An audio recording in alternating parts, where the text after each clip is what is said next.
Cameroun. Le fils de Paul Biya appelle Poutine et Macron au secours. Incarcéré à la prison centrale de Kodengui depuis quelques jours, Gilbert Balungwa a commis un de ses collaborateurs pour rencontrer des ambassadeurs à Yaoundé. Curieux pour le fils du président. Plus de détails après le générique. Abonnez-vous à Speedy Info. Surtout, n'oubliez pas de liker la vidéo et activer la cloche de notification.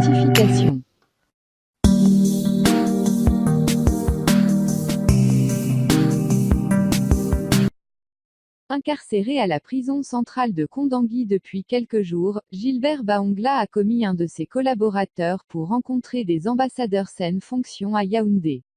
Curieux pour le fils du président. Gilbert Bahongla, celui qui s'est toujours présenté comme le fils aîné de Paul Biya, croupi depuis le 3 juin dernier à la prison centrale de Yaoundé. Plusieurs accusations pèsent sur lui. En attendant l'ouverture du procès, Gilbert Bahongla, qui est par ailleurs président du parti politique, le Parti républicain, a nommé le journaliste Morgan Palmer comme son adjoint. En son absence, il lui revient alors gérer le parti. La première sortie du nouveau venu a été de formuler des demandes d'audience auprès de certaines représentations diplomatiques étrangères au Cameroun. Il a ainsi sollicité une rencontre avec les ambassadeurs de Russie, de Chine, des États-Unis. Le président fondateur de notre formation politique Georges Gilbert Bahongla a été récemment embastillé de manière arbitraire. Cette tentative de musellement de ce leader politique ouvre une nouvelle ère de tensions politiques et sociales au Cameroun. Il lui semble que compte tenu du contexte, une intervention de votre part est nécessaire, écrit Morgan Palmer aux diplomates concernés. Cette sortie de Gilbert Bahongla suscite moult commentaires et surtout des railleries. L'opinion semble ne pas comprendre comment le fils du chef de l'État peut solliciter l'interventionnisme des puissances étrangères pour sa libération. Il eût été plus facile pour lui de demander à son père d'intervenir afin qu'il n'aille pas en prison. C'est marrant que les diplomates étrangers installés au Cameroun soient subitement devenus son recours. Encore qu'il est de ceux qui fustigent l'intrusion des puissances occidentales dans nos affaires, ce marron communicateur.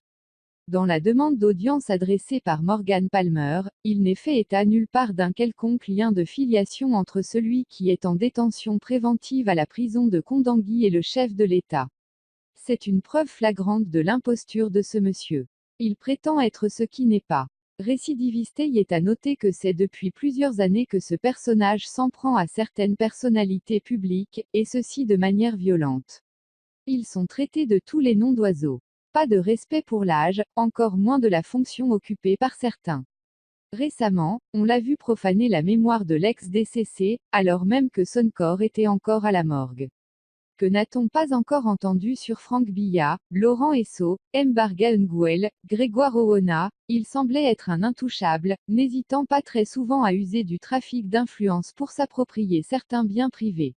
Le portail des Camerounais de Belgique. Il était vraiment temps de mettre fin à cette imbécilité, l'a conclu un député. Pour tous les observateurs des procédures consulaires, il ne fait point de doute que le numéro 2 du Parti républicain sera reçu par les ambassadeurs concernés. Ils seront même très attentionnés face à Morgan Palmer. Solic, ces mêmes diplomates ne sont pas aussi ignorants que le quotidien de Gilbert Bahongla est truffé de scandales qui à coup sûr ne vont pas l'aider. Interpellé le 29 mai dernier dans les rues de Yaoundé, celui qui passe pour le fils aîné du président Paul Biya a fait plusieurs navettes entre la police judiciaire et le parquet avant d'atterrir le 3 juin 2019 à la prison centrale de Yaoundé. Il serait accusé par le promoteur du groupe de presse L'Anecdote, Jean-Pierre Amougou Bellinga, d'injures, de diffamation et d'escroquerie. Son dernier fait d'armes a été la diffusion d'une vidéo devenue virale dans laquelle il porte des accusations graves contre certaines personnalités de la République. Il devra s'expliquer devant les magistrats. À moins que Poutine, Macron, Trump, appelés au secours ne plaident pour la libération de Gilbert.